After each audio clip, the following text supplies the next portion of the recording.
করলেন, দুনিয়ার কোনো বান্দা, দুনিয়ার কোনো মুসলমান, দুনিয়ার কোনো ঈমানদার, দুনিয়ার কোনো মুত্তাকি যদি জাহান্নাম থেকে নিজেকে বাঁচাইতে চায়, ওয়া'বুদুল্লাহ, সে যেন আল্লাহ তাআলার ইবাদত করে। কথা বুঝে আসছে?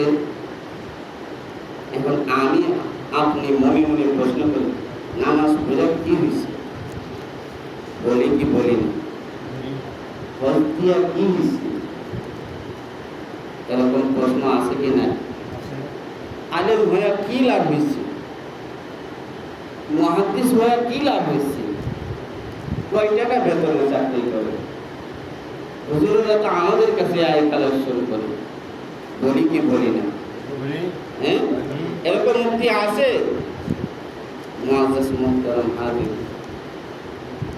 যেখানে যেরকম মুক্তি খায়, যত যুক্তি পেশ করে, যত দালাইল পেশ করে, আল্লাহর দালাইলের সামনে আপনার দালাইলগুলো ঠিক করেন। আপনি না আপনার থেকে যারা বহু বাহাদুর ছিল, বহু পাওয়ারওয়ালা ছিল, ক্ষমতাওয়ালা ছিল, তারা পর্যন্ত সেদিন করবে, ইয়া লাইতানি কুনতু তুরাবা, আয় রব মাটি বানায় দেন। তাহলে বুঝেন দিনটা কেমন হবে, সময়টা কেমন হবে, যখন প্রতিটা মানুষ বলতে থাকবে ইয়া লাইতানি কুনতু তুরাবা। শুধু সাধারণ মানুষ বলবে তাই নয়, হাদিসের ভিতরে স্পষ্ট আসছে, বাবা আদম আলাইহিস সালাতু ওয়াস সালাম থেকে শুরু করে সমস্ত পয়গম্বর পর্যন্ত বলবে নফসি, হে রব আপনি আমাকে বাঁচায় নেন। তাহলে সময়টা কিরকম হবে? এখন আপনি যতই যুক্তি পেশ করেন, নামাজ পড়ে কি লাভ হচ্ছে? সেই লাভ আপনি আজকে পাবেন না। আপনি পাইতেন যদি নামাজের শেষে আপনাকে 500 টাকা দেওয়া হইতো, আপনি পাইতেন আপনার উত্তম কাজের প্রতিদান যদি দুনিয়াতে আপনাকে দেওয়া হইতো, তাহলে আপনি বুঝতে পারতেন যে দুনিয়াতে ভালো কাজ করার কি পরিমাণ লাভ আছে। কথা আমার বুঝে আসতেছে?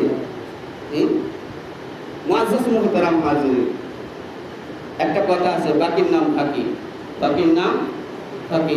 সব বাকি কিন্তু ফাঁকি হয় না, সব বাকি ফাঁকি হয় না। দুনিয়ার মানুষের জবান উল্টাইতে পারে, কথা পরিবর্তন হইতে পারে। আমার মালিক এমন এক সত্তা, এমন এক দাতা, যার কথার কখনো পরিবর্তন হয় না। যারা দুনিয়াতে মালিকের কাছে চেয়ে নিয়েছেন, তারা দুনিয়াতেও বড় হয়ে গেছেন, দামি হয়ে গেছেন। যারা দুনিয়া আখিরাত সহকারে চাইছেন, আল্লাহ তাদেরকেও দামি বানায় দিয়েছেন। একটা গল্প শুনে, হযরত সুলাইমান আলাইহিস সালাতু ওয়াস সালামের নাম শুনছেন? পুরা বিশ্বের দায়িত্ব আল্লাহ তাআলা কয়েকজন বাদশার হাতে সুপর্দ করেছিলেন। এর মধ্যে একজন বাদশা ছিলেন হযরত সুলাইমান আলাইহিস সালাতু ওয়াস সালাম।